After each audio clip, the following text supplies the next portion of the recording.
الذين أنعم الله عليهم من النبيين ambilkan tiang والصديقين tiang sana dekat tiang HP dekat pintu tiang HP-nya ambil وحسن yang dekat jam ada kan tiang berdiri HP coklat ambil semua. صدق الله العلي العظيم. معاشر الحبايب الشرائط والمسايح, para habaib, para sadat, para syara'id, para asatid, para guru, para tokoh, Titip Pak. kaum mukminin, mukminat. Alhamdulillah, ini malam kita bersama-sama menggugurkan dosa-dosa kita. Ada satu syafaat yang jarang sekali diungkap. Dikatakan bila mana disebutkan nama suci baginda Muhammad sallallahu alaihi wasallam di satu tempat dan di tempat waktu itu pula, secara spontan Allah Subhanahu wa taala membuka pintu rahmat Allah, membuka pintu ampunan Allah, dan tiada yang tersisa kecuali semua dosa akan diampuni oleh Allah Subhanahu wa taala. Bila kita ingin kelak di kemudian hari mengenang dan mengingat dosa serta kesalahan kita, dan kita ingin menggugurkan dan menghapuskannya serta mengharap ampunan daripada Allah Subhanahu wa taala, luangkan waktu sejenak untuk duduk bersama bercerita tentang keutamaan dan keagungan baginda Muhammad sallallahu alaihi wasallam, dikarenakan itu merupakan ampunan yang lebih tajam dan lebih efektif dibandingkan hanya sekadar membaca astagfirullah. Barusan kita membaca Maulid Simtud Duror. Membaca Maulid berarti kita membaca kehidupan mulia, agung dan bercahaya baginda Rasulullah SAW. Membaca Maulid berarti kita bersolawat kepada baginda Rasulullah SAW. Suatu saat ketika baginda Rasul Mi'raj dari Masjidil Aqsa ila Sidratil Muntaha, di langit kesekian bersama dengan Jibril alaihissalam, beliau bertemu dengan salah satu malaikat yang begitu unik. Ia memiliki tangan yang begitu banyak. Dari setiap tangan yang dimiliki oleh malaikat itu memiliki jari yang begitu banyak pula. Kemudian baginda Rasul bertanya, wahai malaikat, apakah gerangan, tujuan maksud Allah menciptakan dan mengadakan dirimu dengan jumlah tangan yang begitu banyak dan jari jemari yang tak terhitung? Malaikat ini menjawab, ya Habiballah, aku diciptakan oleh Allah, tujuannya adalah untuk menghitung setiap tetesan air hujan yang diturunkan oleh Allah ke bumi, dan menghitung setiap dedaunan yang jatuh di bumi. Demi Allah, tidak ada satupun yang luput dari hitunganku. Semuanya aku hitung, seluruh tetesan air hujan itu mulai awal aku diciptakan. Anda bayangkan, ini malaikat bertugas sampai akhir masa Allah mengambil alam semesta ini. Selama masih turun hujan berarti malaikat itu masih ada. Dan di mana ada dedaunan yang berjatuhan, tidaklah luput dari hitungan malaikat tersebut. Namun malaikat ini mengatakan, namun ada satu hal yang membuatku terpana, yang membuatku takjub. Rasulullah berkata, apakah gerangan itu wahai malaikat? Demi Allah, aku tidak mampu menghitung pahala salawat yang dibaca oleh umatmu, wahai baginda Muhammad sallallahu alaihi wasallam. Begitu agung, begitu besar, begitu tak terbatas pahala membaca salawat, dikarenakan yang pertama kali bersalawat adalah Allah, Zat yang maha tak terbatas. Innallaha wa malaikatahu yusalluna 'alan nabi ya ayyuhalladzina amanu sallu 'alaihi wa sallimu taslima. Ketika kita diwajibkan sholat, ketika kita diwajibkan zakat, ketika kita diwajibkan berpuasa, ketika kita diwajibkan menunaikan ibadah haji bagi yang mampu. Tidak ada satupun riwayat dan Al-Quran merekam Allah memberikan contoh. Namun ketika bersalawat, perhatikan ayat Al-Quran. Innallaha, benar-benar, sesungguhnya. This is not hoax. Ini bukan hoax. Ini bukan cuma sekadar cerita. Ini adalah wahyu dan firman ilahi. Sesungguhnya Allah dan para malaikatnya diawali oleh Zat yang Maha Suci, diikuti oleh para malaikat yang suci pula, bersalawat kepada baginda Rasul sallallahu alaihi wasallam. Kemudian baru Allah memerintahkan dan menyeru, ya ayyuhalladzina amanu. Coba Anda perhatikan. Seruan Allah itu hanya terbatas, spesial hanya terbatas oleh orang-orang yang beriman. Status kasta atau manusia ini ada yang muslim, ada yang mukmin, ada yang kafir, ada yang munafik. Namun menyeru berkenaan dengan sholawat, ya ayyuhalladzina amanu, wahai orang-orang beriman, sallu, bersolawatlah kalian. Ini perintah, bukan permohonan, bukan himbauan, tapi perintah. Dan bersyukurlah, berjayalah, sukses, dan bahagialah orang-orang yang tunduk dan taat terhadap perintah Allah Subhanahu wa Ta'ala. Di dalam mukadimah tadi saya baca ayat Al-Quranul Karim dalam surat An-Nisa ayat ke-69. Wa may yuti'illaha war rasulah, siapapun, bilang Allah, yang berusaha untuk taat dan patuh kepada Allah dan Rasul, faulaika, maka sesungguhnya orang-orang tadi yang taat dan patuh kepada Allah dan Rasul, ma'alladina, bersama dengan orang-orang dikelompokkan dan dikumpulkan bersama dengan orang-orang ma'alladina an'amallahu alaihim, yang Allah anugerahkan nikmat kepadanya. Kita selalu baca itu dalam suratul Fatihah. Siratal ladzina an'amta alaihim, siratal ladzina an'amta alaihim, siratal ladzina an'amta alaihim. Jalan yang telah Kau berikan nikmat kepada mereka. Siapakah gerangan? Ayat ini memperjelas. Siapa yang dimaksud dengan orang-orang yang telah diberikan anugerah nikmat oleh Allah? Nikmat sejati, nikmat hakiki, menurut pandangan Allah, menurut pandangan Al-Quranul Karim, dan menurut pandangan cahaya ilahi. Ma'alladzina an'amallahu alaihim minan nabiyyin. Siapakah gerangan mereka? Kalangan para nabi. Nanti kita bahas satu-satu. Kalau cukup waktu, kalau tidak cukup waktu masih ada tahun depan Maulid. Was-siddiqin, dan orang-orang yang jujur, baik secara perbuatan, perkataan, perasaan, dan juga pikiran. Makanya di sini ada tulisannya Miladus Shadiqain, hari kelahiran dua pribadi yang paling jujur. As-Shadiqul Amin, baginda Rasul, dan cucunya Maulana Abu Abdullah Ja'far As-Shadiq alaihi salatu wassalam. Was-siddiqin wasyuhada, orang yang mengorbankan jiwa dan raganya serta ruhnya di medan laga untuk membela harkat martabat Islam dan juga berjalan di jalan Allah Subhanahu wa Ta'ala. Yang terakhir ini mudah-mudahan kita masuk di sini. Nabi sudah gak mungkin. Siddiqin, terlalu sering kita berdusta, dan korban yang menjadi dusta sering adalah yang berjilbab. Begitu pula sebaliknya. Sehingga dalam rumah tangga barter mukadzab, barter kedustaan, sehingga ketentraman kedamaian jauh. Kenapa? Jauh dari sifat baginda Rasul sallallahu alaihi wasallam.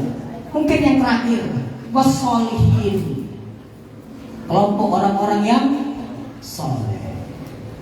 Makanya dalam Al-Quran selalu digandeng walladzina amanu wa amilus sholihat. Orang-orang yang beriman itu ciri khasnya, tanda-tandanya adalah apa? Beramal saleh. Semoga malam yang mulia ini, kenapa saya katakan mulia? Tidak menutup kemungkinan kita datang di sini atas kodro kehendak serta diatur oleh ilmu Allah. Apalagi di malam minggunya, kita perhatikan di luar sana. Makanya patut kita bersyukur. Tidak sedikit orang-orang di luar sana berusaha dan berupaya untuk memancing-mancing murkanya Allah. Tapi kita ditentukan atas kodroh dan irodah Allah, diberikan kesempatan untuk hadir bersama.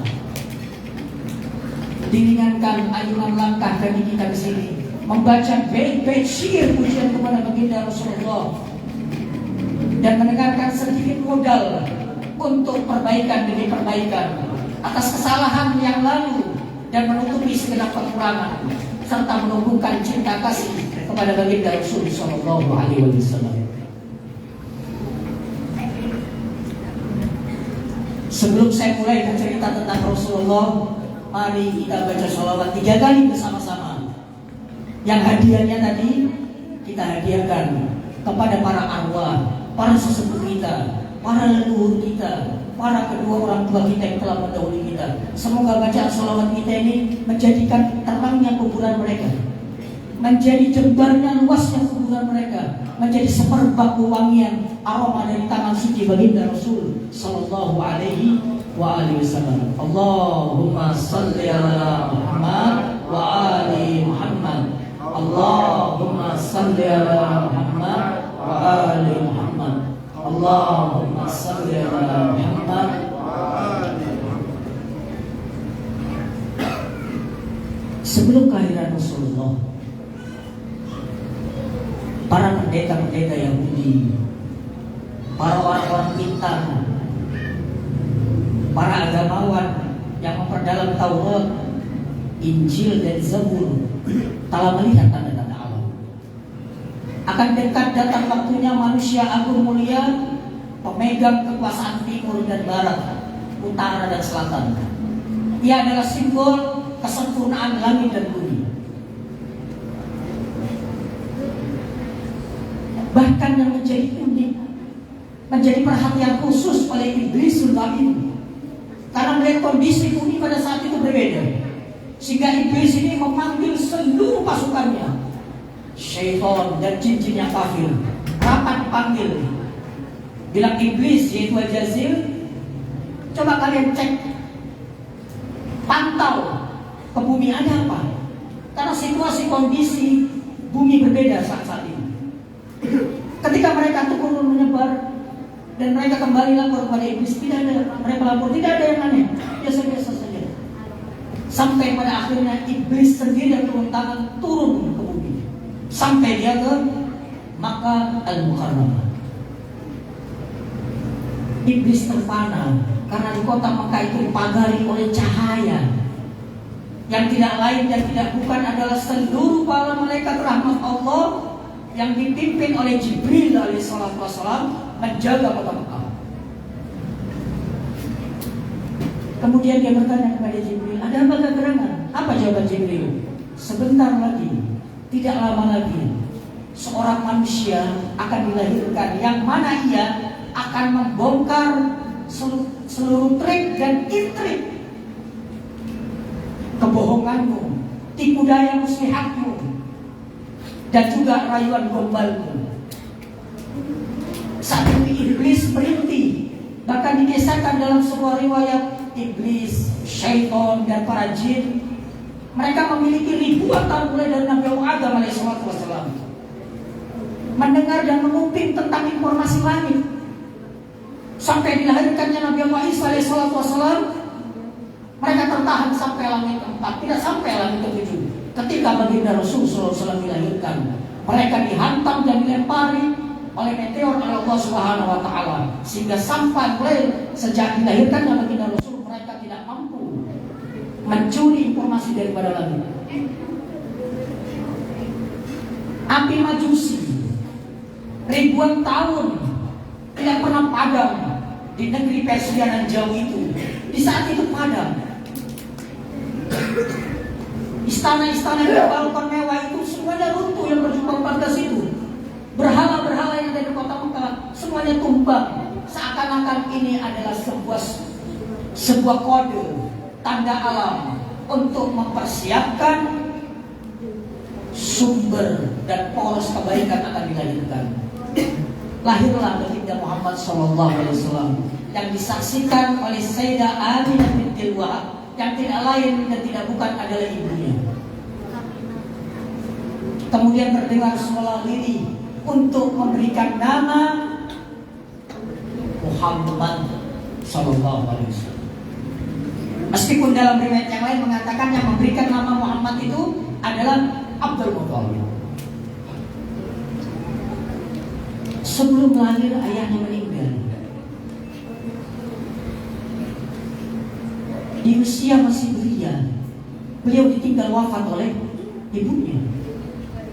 Kalau kita ingin mengetahui rahasia kelahiran dan perjalanan kehidupan Rasul, perlu panjang cerita kita. Untuk mengetahui kualitas yang Allah dan malaikatnya bersalawat, sehingga logika berpikir, mungkinkah manusia ini bersalah? Mungkinkah manusia ini berdosa? Mungkinkah manusia ini lupa? Mungkinkah manusia ini kecil dan lain sebagainya? Sifat-sifat madmumah, sifat-sifat yang tercela yang bisa menggugurkan, mengurangi derajat spiritualnya baginda Rasul. Mungkinkah? Kalau itu mungkin, maka Mi'raj tidak akan pernah terjadi. Kenapa? Karena di sana adalah tempat yang paling suci. Bahkan Jibril tawakuf, tahu tawakuf, macet. Di satu makam namanya makam Jabra'iliyah, makam Ibrahimiyas. Tidak bisa naik ke atas. Hanya beliau baginda Rasul SAW bersama dengan Tuhannya. Tidak ada saksi mata yang menyaksikan, tidak ada telinga yang bisa mendengar. Qaba qasaini aw adna. Jika manusia pilihan Tuhan itu, mungkinkah dia bersalah? Mungkinkah dia lupa? Atau memang ada unsur-unsur picik dari manusia-manusia jahat yang diwariskan dari zaman jahiliyah? Riwayat-riwayat yang bersifat Israiliyat, Majusiyat, Jahiliyat, Yahudiyat dan Nasraniyat, sehingga mencederai dan menggerus kehormatan daripada baginda Rasul SAW. Kalau itu terjadi, mustahil ayat takdir, ayat penyucian yang turun kepada Rasulullah, innama yuridullah liyudhibakum rijsa ahlil bait wa yutahhirakum tathira, itu turun. Beliau hidup bersama dengan kakeknya masih kecil. Baginda Rasul masih kecil. Sayyidah Aminah mengatakan ketika lahir tidak seperti manusia biasa. Lahir dengan bertumpu dengan kedua tangan dan lututnya, kemudian bersujud dan bersaksi berkenaan dengan apa? Wahidul Qahar, Zat yang Maha Esa dan Maha Perkasa. Dan ia pun bersaksi pada saat itu, menyaksikan dirinya, wa asyhadu anni Rasulullah, dan aku pun bersaksi aku adalah utusan Allah. Begitu ajaibnya kan? Oh tidak. Nabi Isa saja, ketika Sayyidah Maryam alaihissalatu wassalam dituding berbuat serong, dituding berbuat hina, tidak ada dalil dan hujah apapun yang bisa menjawab itu semua, maka sang utusan Tuhan harus memberikan hujah, harus membuktikan bukti atas kebenaran dan kesucian daripada Nabi Allah Isa alaihissalam. Masih dalam buayan ibunya, Isa sudah berbicara, tapi ini yang lahir lebih dari Isa, baru dilahirkan sudah bersaksi atas keesaan Tuhan dan bersaksi pula atas kenabian dan kerasulan dirinya. Shalawat Muhammad. Ia bersama dengan kakeknya. Siapa kakeknya? Siapa kakeknya? Siapa kakeknya? Abdul Muthalib, bukan nama jalan Abdul Muthalib. Kakeknya adalah Abdul Muthalib. Who is he? Siapa dia? Ada yang kenal? Abdul Muthalib itu mendapatkan gelar Ibrahimul Fani, Ibrahim kedua. kedua, Nabiullah Ibrahim Khalilullah itu mendapat gelar titel predikat daripada Allah Subhanahu wa taala, Abul Anbiya, bapak leluhur para nabi, yang memiliki kebijakan, kedermawanan, kesalehan. Bahkan Abdul Muthalib bukan cuma kepala suku dari Bani Hashim, tapi kepala dari seluruh suku dan seluruh kabilah Arab. Bila mana musim bulan-bulan haji, ia turun datang, Ka'bah dipegangnya, ia yang mengelolanya. Namun ketika tidak masa haji, ia berada di atas gunung berkhalawat. Jadi kalau kita dengar cerita Rasulullah berkhalawat di Gua Hira, itu adalah warisan daripada kakeknya Abdul Muthalib. Jadi kalau kita ingin mengetahui kualitas pribadi sosok Rasul, kita harus mundur. Karena tidaklah Rasul SAW ini memiliki karismatik yang luar biasa, memiliki kesucian yang luar biasa, bahkan mukjizat dipegangnya semua, tidak lain dan tidak bukan membawa warisan itu dari leluhurnya. Ketika khamar diharamkan melalui proses dalam ayat Al-Quranul Karim 4 kali. Khamar, tahu khamar? Minuman yang memabukkan, apapun itu jenisnya. Sampai dalam ayat Al-Quran disebutkan, la taqrabus shalah wa antum sukara. Jangan pernah mendekati sholat dan jangan lakukan sholat ketika kalian masih mabuk. Berarti di luar sholat pada saat itu masih boleh. 4 kali Allah menurunkan ayat Al-Quranul Karim untuk melarang orang-orang. Khamar ini dilarang proses yang 3-4 kali. Bani Hashim sekalipun tidak pernah menyentuh khamar. Sedangkan ayat Al-Quran itu nanti turun di kemudian hari, turun di masa yang akan datang ketika baginda Rasul Sallallahu Alaihi Wasallam berusia 40 tahun dilantik dan diangkat oleh Allah menjadi Nabi dan Rasul. Baru turun ayat itu pun di kemudian hari. Tapi Bani Hashim sudah jauh-jauh hari Abdul Muthalib tidak menyentuh itu. Bahkan negara-negara sekitar yang memiliki peradaban, baik itu Yaman, baik itu Habasyah, baik itu Persia, selalu menaruh hormat terhadap Abdul Muthalib. Ingat kisah Abraha ketika ingin menghancurkan Ka'bah.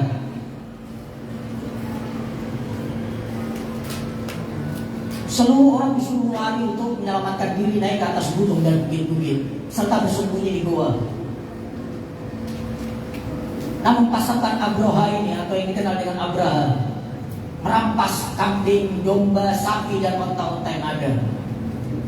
Tiba-tiba manusia yang punya karismatik seperti Abdul Muthalib turun dari atas gunung, ingin bertemu dengan pasukan Abraha, yang pasukan gajah.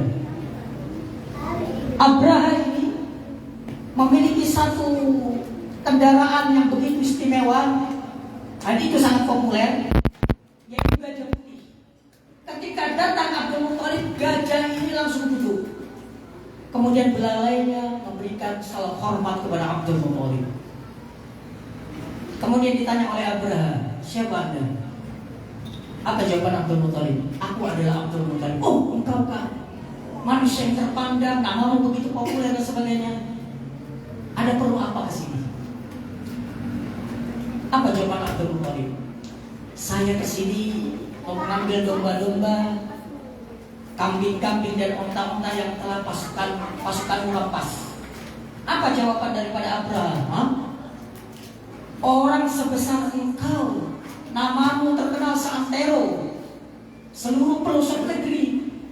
Kami ingin menghancurkan tempat peribadatanmu Ka'bah. Malah yang kau minta bukan dispensasi dan bukan mengurungkannya kami untuk menghancurkannya, tapi kau minta adalah ternak-ternak kalian. Begitu hinanya. Apa jawaban Abdul Muthalib? Kakek daripada baginda Rasul, jauh sebelum Rasulullah dilahirkan. Dan ini adalah jawaban daripada langit, karena kebersihan hati dan ketajaman daripada akal. Rabbun yahmihi wa yahfidhuhu. Kalau Ka'bah itu misalnya berbeda, karena ada Tuhan yang akan memelihara dan menjaganya. Apa yang diprediksikan oleh Abdul Muthalib diabadikan dalam surat Al-Fil. Cerita ini menjadi penyebab sebab musabab diabadikan dalam surat Al-Fil. Abdul Muthalib, ketika Abdul Muthalib ini tidur, Anda pernah dengar cerita Nabi Allah Ismail alaihissalam ketika ditinggal oleh Nabi Allah Ibrahim. Ibunya berlari dari Safa ke Marwah, sehingga itu menjadi bagian daripada tuntunan haji, tuntunan umrah, min sya'airillah, dari tanda-tanda keagungan Allah Subhanahu wa taala. Syiar Allah. Berlari dari Safa Marwah ingin mencari air karena Ismail sudah kehausan dan menangis. Kesana kemari tidak mendapatkan air. Atas kehendak kudro dan iradah Allah Subhanahu wa taala, Allah memunculkan air dari kaki Nabi Allah Ismail yang kemudian hari kita kenal dengan air Zam-Zam. Anda pernah tahu siapa yang mengeluarkan air Zam-Zam itu? Ismail adalah nabi yang diutus bersama dengan Ibrahim di negeri Arab. Konflik berkepanjangan antara satu suku dengan suku yang lain, sehingga kehidupan mereka nomad, berpindah dari satu tempat ke tempat yang lain hanya untuk mempertahankan kehidupan mereka. Ada salah satu suku yang beriman kepada Nabi Allah Ibrahim, taat kepada Nabi Allah Ismail alaihissalam. Ketika datang rombongan kabilah-kabilah Arab ini, suku Jurhum namanya, ini menutup daripada sumber air Zam-Zam. Tujuan maksudnya agar tidak terjadi konflik, agar tidak terjadi pertumpahan darah, dikarenakan untuk memperebutkan sumber kehidupan. Nabi Allah Ismail sejak itu tidak keluar dari air Zam-Zam. Dalam sebuah riwayat dikatakan ketika Abdul Muthalib tidur, kemudian mendapatkan ilham daripada Allah Subhanahu wa taala untuk menggali tanah yang ada di telapak kakinya, sebagaimana tidurnya Nabi Allah Ismail alaihissalam ketika tidurnya. Begitulah tidur daripada Abdul Muthalib. Sungguh tidak ada satu tempat yang ditiduri oleh para nabi, para rasul dan para wali-walinya, kecuali yang tidur di situ adalah orang-orang pilihan Allah Subhanahu wa taala. Muncul itu air Zam-Zam di zaman Abdul Muthalib, jauh hari sebelum Rasulullah dilahirkan. Sehingga Abdul Muthalib diberikan kekeramatan, diberikan juga mukjizat. Sehingga baginda Rasul menyertai keagungan kemuliaan daripada kakeknya. Tidaklah Rasulullah ini lahir dan datang ke muka bumi kecuali membawa dan mewarisi sifat-sifat mulia agung kedua orang tuanya dan nenek moyangnya. Sayangnya kita tidak mau menoleh ke belakang, membaca dan membuka lembaran-lembaran. Seandainya kita meluangkan waktu sejenak untuk membuka dan mempelajari serta mendalami kehidupan kedua orang tua Rasul, nenek dan kakek moyang Rasul, maka pikiran kita akan tercerahkan dan hati kita akan bersinari oleh cahaya. Al-Quran mengatakan wa taqallubuka fis sajidin. Rasulullah mengatakan aku adalah sebuah keberadaan yang berpindah dari satu sulbi ke sulbi yang lain, dari satu rahim ke rahim yang lain, yang sulbi dan rahim itu tidak pernah terkontaminasi oleh sesuatu yang haram, oleh sesuatu yang najis, oleh sesuatu yang tidak disukai dan dimurkai oleh Allah Subhanahu wa taala. Mulai dari awal kejadian sampai mulai dari Nabi Adam alaihissalam sampai kepada Sayyid Abdullah alaihissalam.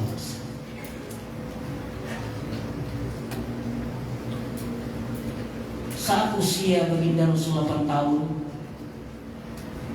Abdul Muthalib wafat. Tapi sebelum wafat, Abdul Muthalib berpesan dan menitipkan baginda Rasul ini kepada pamannya. Siapa pamannya?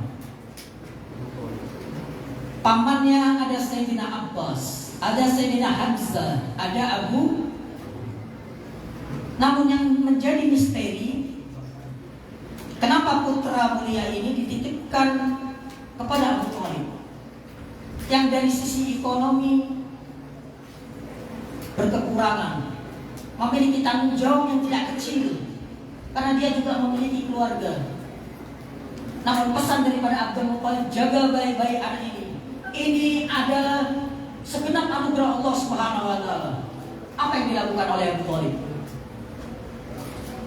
Tidaklah Abu Thalib beserta dengan keluarganya terlebih dahulu makan, kecuali yang pertama kali makan adalah Rasulullah. Masih kecil Rasulullah, umur 8 tahun.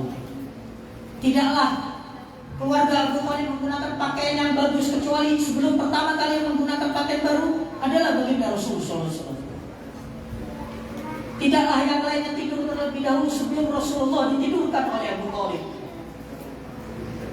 Dan bila mana baginda Rasul terbangun di tengah malam, maka seluruh keluarga Abu Thalib dibangunkan oleh Abu Thalib agar khawatir takut terjadi apa-apa. Tidaklah Abu Thalib melakukan perjalanan dari gang yang begitu lama, kecuali cepat kembali. Walaupun harus berhari-hari dia membawa turut serta daripada baginda Rasul Sallallahu Alaihi Wasallam. Bahkan keluar statement daripada Abu Thalib, bila mana Abu Thalib ini masih bernyawa dan hidup, jangan harap kejahatan apapun dan dari siapapun bisa menyentuh jasad daripada tubuh daripada baginda Rasul Sallallahu Alaihi Wasallam. Abu Thalib yang punya segalanya, ia juga pemegang dan pengatur Ka'bah, mewarisi dari ayahnya Abdul Muthalib. Ia juga mengatur perundang-undangan yang berlaku di saat itu terhadap suku dan kabilah-kabilah Arab. Bahkan dalam sebuah yang dikatakan Abu Thalib pun dipercaya sebagai pawang langit. Bila mana kemarau berkepanjangan, mereka datang kepada Abu Thalib. Ketika Abu Thalib berdoa untuk diturunkan hujan, tidak berselang lama awan mendung dan turunlah hujan. Lembah terisi, tumbuh-tumbuhan menghijau kembali, dan binatang ternak bergembira riang. Abu Thalib tidak pernah bersalah di dalam merawat dan meramu daripada baginda Rasulullah SAW. Oleh karena itu wajar dan maklum kalau di kemudian hari pahlawan ini dan mukmin sejati. Kenapa saya katakan mukmin sejati Abu Thalib? Jikalau ada dosa dan jikalau ada kekotoran pada diri Abu Thalib, maka mustahil ia akan melahirkan seorang putra yang di kemudian hari menjadi pemimpin seluruh kaum mukminin, yaitu Amirul Mukminin Ali bin Abi Thalib alaihi wassalam. Karena perhatian, kepekaan daripada hati Abu Thalib, ketajaman daripada akal Abu Thalib, dijaga, dipelihara dan dilindunginya baginda Rasul dengan segenap hati dan segenap jiwa, maka lahirlah keberkahan, yaitu Amirul Mukminin Ali bin Abi Thalib. Karena ia adalah merupakan tokoh daripada Amirul Mukminin, daripada seluruh kaum mukminin, maka mendapatkan bonus dan hadiah Sayyidatu Nisa'il Alamin, penghulu para wanita seluruh alam, yaitu putri daripada Rasul Sayyidah Fatimah Az-Zahra alaihi salatu wasallam, sehingga melahirkan putra-putra dan putri yang luar biasa, yang kadang kita tidak paham yang kita baca. Ahlan wa sahlan marhaban jaddal Husaini, kakek Al-Husain. Kenapa disandingkan dengan Rasulullah? Kenapa disandingkan dengan Al-Husain? Adakah yang bisa bersanding dengan Allah? Sampai saat ini masih asyhadu an la ilaha illallah wa asyhadu anna Muhammadar Rasulullah. Pertanyaan saya, dari manakah pengetahuan Abu Thalib terhadap anugerah yang dititipkan yang ada pada diri Rasulullah SAW? Rasulullah itu adalah sebuah keberadaan yang sifatnya misteri. Padahal di zaman itu adalah zaman jahiliyah.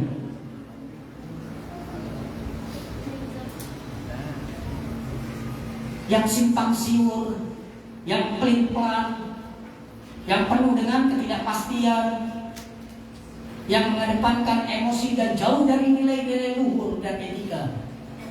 Dari manakah pengetahuan Abu Thalib terhadap himpunan anugerah Allah yang ada pada diri baginda Rasul? Salah memperlakukan Rasulullah, hancur Abu Thalib.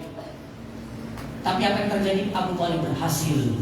Abu Thalib sukses menjaga, memelihara daripada baginda Rasulullah SAW, sehingga anaknya wajar ketika Rasulullah pernah sewaktu-waktu keluar dari lisan suci beliau, ana madinatul ilmi wa aliyun babuha, Wa man aradal Madinah falyati min babiha.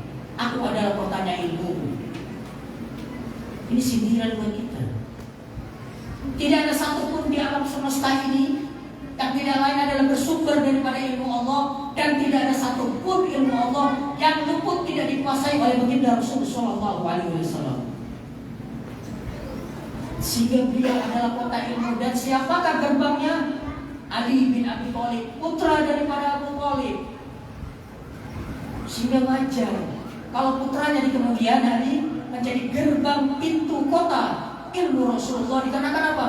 Pengabdian dan khidmat Abu Thalib tidak pernah salah dan tidak pernah kurang di dalam melayani dan meramu serta merawat daripada baginda Rasulullah SAW.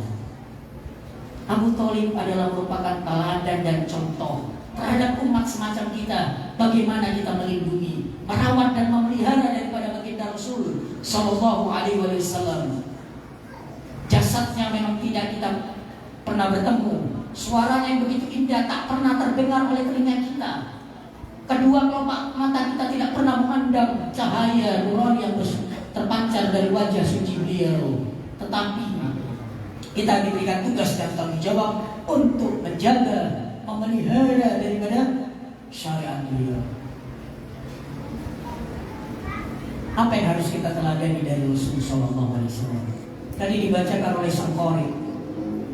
Laqad kana lakum fi Rasulillahi uswatun hasanah. Ada teladan. Apa yang bisa kita teladani daripada Rasulullah SAW? Ayat Al-Quranul Karim mengatakan, laqad ja'akum rasulun min anfusikum. Telah datang satu rasul, yaitu baginda Muhammad, min anfusikum, dari kalangan kalian, dari golongan kalian, dari golongan manusia yang makan, tidur, berjalan, belanjanya, menikahnya, dan juga berperangnya di bumi, sama dengan kita. Namun kenapa ini Muhammad memiliki kedudukan yang begitu tinggi, melampaui dan melewati setiap tangga dan tahapan spiritual yang ada? Makom Adamiyah dia lewati, makom Musawiyah dia lewati, makom Isawiyah dia lewati, bahkan makom Ibrahimiyah dan Jabra'iliyah yang pun lewati sampai bertemu dengan Tuhannya di Sidratul Muntaha. Itu terekam di dalam perjalanan Isra wa Mi'raj, dan itu pun direkam oleh Al-Qur'anul Karim. Ketika Allah Subhanahu wa taala menjadikan Rasul sallallahu alaihi wasallam simbol kesempurnaan. Ketika manusia ini difilter dan dipilih oleh Allah, yang terbaik dari seluruh makhluk ini adalah 124.000 nabi dan rasul. Lebih tinggi lagi, lebih naik lagi derajatnya adalah 25 rasul. Lebih tinggi lagi derajatnya di atas ini adalah 5 rasul yang kita kenal dengan ulul azmi. Dalam sebuah riwayat dikatakan ulul azmi ini dicapai dikarenakan apa? Mereka memiliki kesabaran yang luar biasa, sebagaimana yang diabadikan dalam ayat Al-Qur'anul Karim. Fasbir kama sabara ulul azmi minar rasul. Bersabarlah kalian sebagaimana kesabaran yang telah diraih dan digapai oleh para utusan-utusan Allah. Namun ada satu makom yang itu menjadi simbol kesempurnaan, dan semua mengacu dan mengarah kepada itu. Dan itu adalah merupakan janji ilahi, dan tidak ada yang bisa meraih dan menggapainya kecuali adalah putra Abdullah Muhammad sallallahu alaihi wasallam. Salawat. Rasulullah selaku sosok manusia, atau dalam ayat Al-Qur'anul Karim dikatakan, qul ana basyarun mithlukum yuha ilayya. Katakanlah wahai Muhammad, siapakah sejatinya dirimu? Rasulullah berucap, aku adalah manusia seperti kalian, namun bedanya aku mendapatkan wahyu atau Allah berwahyu kepada kita. Rasulullah adalah pribadi yang pandai, piawai, dan sempurna mengenali dirinya terhadap dirinya. Apa yang bisa kita teladani dari Rasulullah? Rasulullah memiliki jasad. Kita tahu jasad ini. Dari ujung kepala dan rambut ini sampai ujung kaki dan kuku kita, ini adalah jasad yang kita miliki. Jasad kita ini sama yang dimiliki oleh baginda Rasul Sallallahu Alaihi Wasallam. Namun keteladanan yang perlu kita contoh dan itu menjadi istimewa, tidak ada satu makanan pun yang haram masuk ke dalam jasad Rasul. Tidak ada satu minuman pun yang haram masuk ke dalam jasad Rasul. Tidak ada pakaian dan sandang yang digunakan oleh Rasul yang bersumber dari yang haram. Bahkan seluruh anggota tubuhnya dia kembalikan semuanya kepada Allah Subhanahu wa taala, hanya mengharap kepada ridha Allah Subhanahu wa taala. Anda perhatikan telapak tangan suci Rasulullah itu tidak pernah berbuat zalim. Kakinya tidak pernah melangkah kepada tempat-tempat yang dimurkai oleh Allah, ke tempat-tempat yang makruh, ke tempat-tempat yang haram. Tangannya senantiasa digunakan untuk mengelus setiap kepala anak-anak yatim. Tangannya juga difungsikan untuk membantu para fuqara, masakin, para janda dan orang-orang yang membutuhkan. Maka tadi di dalam nasib kita katakan tidak ada satupun yang datang kepada Rasul kecuali mereka mendapatkan apa yang mereka butuhkan, baik kawan maupun lawan. Yang selalu dikedepankan oleh baginda Rasul ketika didatangi orang adalah rahmaniyah dan rahimiyah Allah Subhanahu wa taala, yang tajarrud, yang mendarah daging, mengkarakter dan mengkristal pada diri baginda Rasul sallallahu alaihi wasallam.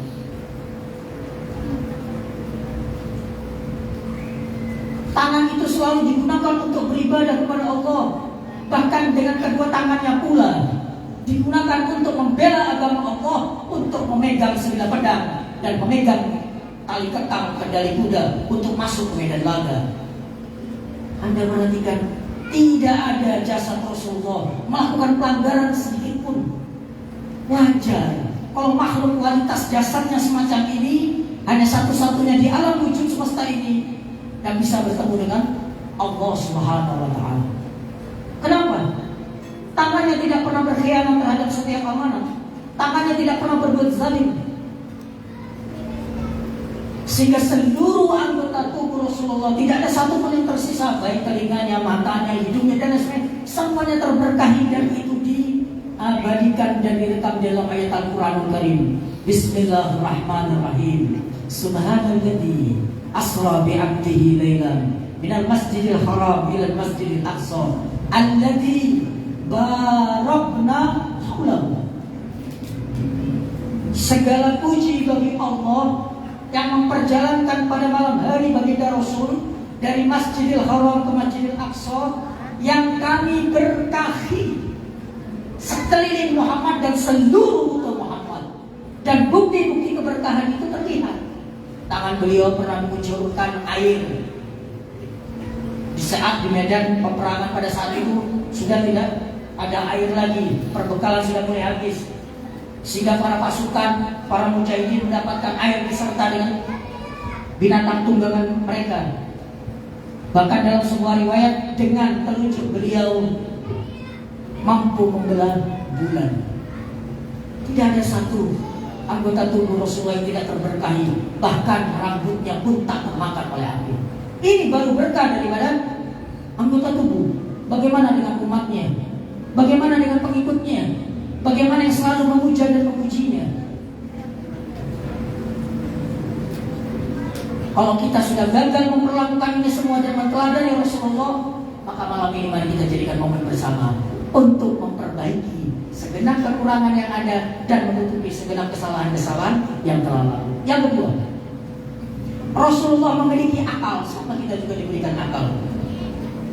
Namun apa yang ada dalam akal Rasulullah? Akal Rasulullah senantiasa diberikan asupan ruhani, ilmu demi ilmu, ma'rifat demi ma'rifat. Senantiasa akalnya itu berpikir bagaimana membangun, bagaimana memperkuat dan memperkokoh persatuan, bagaimana mengangkat harkat martabat kaum muslimin dan mukminin. Tidak pernah sedikit pun ia jauh dan berpisah dengan Allah Subhanahu wa taala. Karena agama barometernya adalah akal. Oleh karena itu Rasul mengatakan ad-dinu aqlun, la dina liman la aqla lahu. Agama adalah akal dan tidak beragama orang yang tidak berakal. Maka Rasulullah akalnya selalu aktif, baik dalam kondisi terjaga maupun tertidur. Selalu dipikirkan bagaimana yang terbaik sehingga akalnya menjadi yang paling mulia dan akalnya diridhoi oleh Allah Subhanahu wa taala, sehingga akal yang bersumber dan mengacu kepada Rasulullah SAW, tentunya akal yang tingkat kecerdasan dan keluasannya tidak akan bisa digapai dan diraih oleh orang-orang tidak berhaluan kepada baginda Rasul sallallahu alaihi wasallam. Bagaimana dengan umatnya? Apa yang terlintas dalam pikirannya? Apakah makar? Apakah pikiran-pikiran kotor dan lain sebagainya? Maka Rasulullah adalah teladan yang paling sempurna di dalam kehidupan. Baik kita sebagai seorang ayah, baik kita sebagai seorang kakek, baik kita sebagai seorang pedagang, baik kita sebagai seorang atasan, baik kita sebagai seorang pemimpin. Rasulullah bukankah memimpin perang? Anda bayangkan Rasul ini kalau berangkat perang, dia selalu di depan, berhadapan dengan musuh. Tapi ketika pulang dari perang, beliau senantiasa paling belakang. Khawatir ada barang yang masih tercecer, masih tertinggal, Rasulullah yang membawa. Yang bayangkan Rasulullah. Bahkan dalam sebuah riwayat dikatakan setiap hari, sabahan wa masaan, pagi dan sore, Rasulullah itu membaca istighfar 70 kali. Padahal beliau maksum, beliau suci. Dan kita istighfar kalau lihat penampakan itu juga sekali dengan kagetnya, tanpa kesadaran. Rasulullah sabahan wa masaan sab'ina marrah yastaghfirullah. 70 kali pagi, 70 kali sore istighfar kepada Allah Subhanahu wa taala. Hadiah oleh Maulid malam ini, istighfar pagi 70, istighfar sore 70. Diamalkan apapun bentuknya, baik astaghfirullahaladzim, astaghfirullah wa atubu ilaih.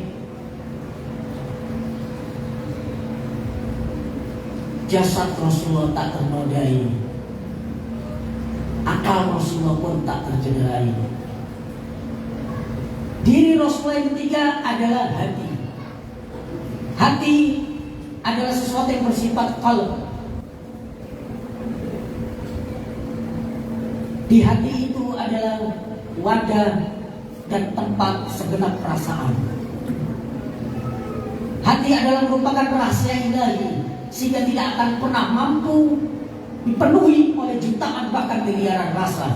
Dan itu juga menjadi rahasia Allah Subhanahu wa taala yang dianugerahkan kepada manusia. Rasulullah memiliki hati, kita pun memiliki hati. Laki-laki memiliki hati, perempuan memiliki hati. Namun perbedaannya,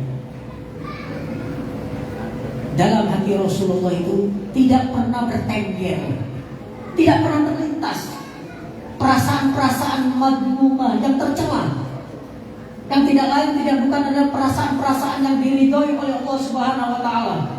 Bukan cuma sekadar isi perasaannya yang baik yang ada di dalam diri Rasulullah, tapi cara mengolahnya juga dengan benar.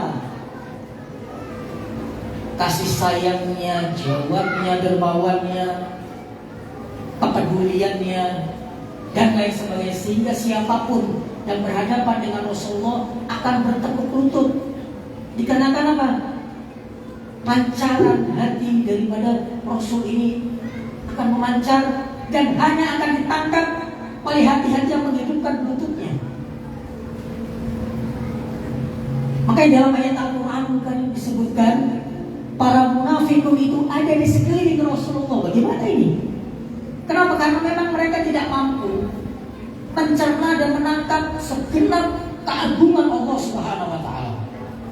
Orang yang bijak adalah jikalau ia bertemu dengan pohon kelapa, maka orang yang bijaksana ia mampu memanfaatkan mulai dari ujung kelapa itu sampai akarnya, ia mampu memanfaatkan. Dan memang hanya sedikit yang mampu memanfaatkan keberadaan, keagungan, kemuliaan yang telah ditetapkan oleh Allah Subhanahu wa taala dianugerahkan ke muka bumi ini seperti direkam dalam ayat Al-Qur'anul Karim, "Wa ma arsalnaka illa rahmatan lil alamin." Aku tidak utus dirimu wahai Muhammad. Aku tidak adakan dirimu wahai Muhammad di alam semesta ini kecuali apa? Rahmat bagi alam semesta. Ibnu Abbas, Abdullah bin Abbas, sepupu dari para Rasulullah, mengatakan, menafsirkan tentang al-alamin 360.000 alam. Siapa sumber poros rahmatnya itu adalah baginda Rasul Sallallahu Alaihi Wasallam. Anda bayangkan?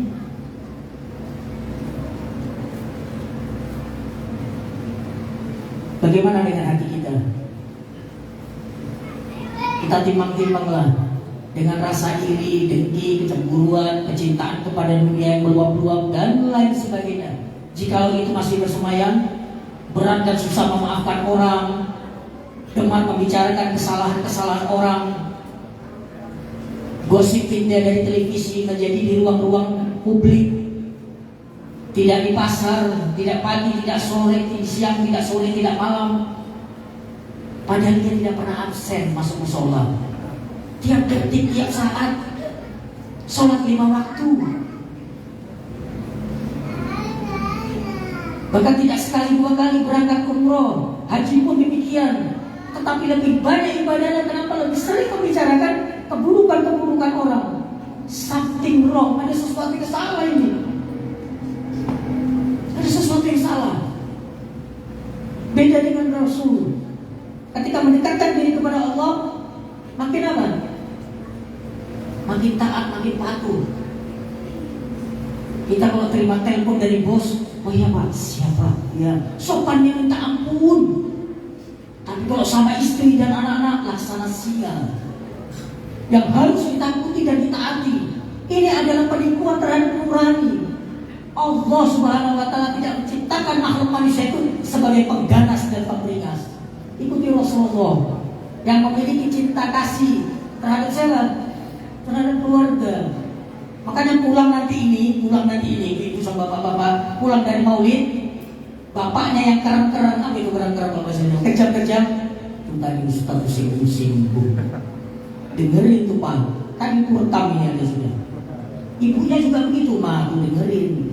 Ngobrol sama orang, sama sopir lembutnya minta ampun, sama suami berhenti. Itu pacar kalau tidak 6 mili pecah itu. Maulid adalah kita berbahagia atas kelahiran Rasulullah, tapi kita bahagia, tapi belum tentu Rasulullah bahagia atas perilaku kita. Maka yang terbaik adalah bagaimana caranya kita membahagiakan Rasulullah, sehingga kita benar-benar menjadi umat Rasulullah dan tangan suci beliau layak dan berhak untuk menyentuh kepala-kepala kita di saat kita semua dibangkitkan di padang mahsyar untuk mempertanggungjawabkan seluruh amal perbuatan kita. Tidak ada pertolongan apapun